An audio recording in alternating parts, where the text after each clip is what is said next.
क्यों एनबीएफसी ज्यादा प्रीफर होंगे बैंक्स के सामने एज अ स्टॉक बाइंग?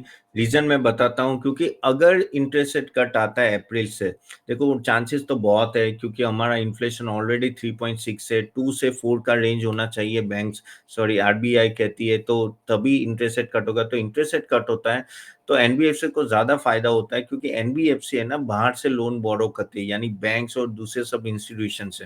तो अगर जैसे रेट कट आता है तो उनका बोरोइंग कॉस्ट नीचे जाता है, जो डायरेक्टली उनके प्रॉफिटेबिलिटी को इम्पैक्ट आता है।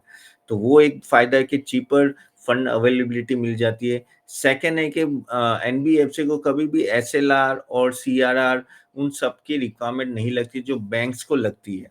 तो उसके वजह से क्या होता है, उनके पास इनफ फंड होता है लैंडिंग के लिए। तो वो भी एक बेनिफिट मिल जाता है कि चलो डायरेक्टली उनको ज्यादा लैंड कर सकते हैं। अगेन लिक्विडिटी बढ़ जाती है, क्योंकि सिस्टम में अगर आप देखो पीछे 3-4 महीने से ना काफी लिक्विडिटी इन्फ्यूजन हुआ है आरबीआई से, ऑलमोस्ट 3 लाख करोड़ से ज्यादा का। तो उसके वजह से भी एनबीएफसी को डायरेक्ट फायदा हो रहा है। अगेन जो लोन कॉम्पोजिशन जो होता है ना एनबीएफसी की, वो नॉर्मली फिक्स लोन होती है।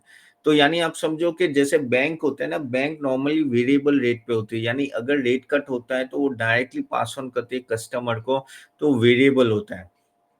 जबकि एनबीएफसी का फिक्स होता है, जैसे 12% है तो 12% ही रहेगा। तो जैसे इनका रेट कट होता है तो इंटरेस्ट रेट नीचे जाते हैं, तो वो बाहर से जो फंड ला सकते हैं ना, वो सस्ते रेट पे ला सकते हैं।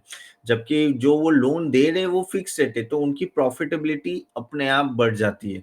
तो वो भी एक डायरेक्ट फायदा होता है। उनके डॉक्यूमेंटेशन एंड ऑल दैट, अगर आप देखो आपको काफी सारे पेटीएम लोन और ऐसे सारे कितने सारे लोन्स मिल जाते हैं इजीली। सो टेक्नोलॉजी और उस सब मार्केट में भी डायरेक्टली इनको फायदा होता है। तो बहुत सारे रीजन है जिसके वजह से NBFC will be more preferable than banks going forward as and when, जब भी रेट कट आता है। तो ये चीज आपको ध्यान में रखनी है।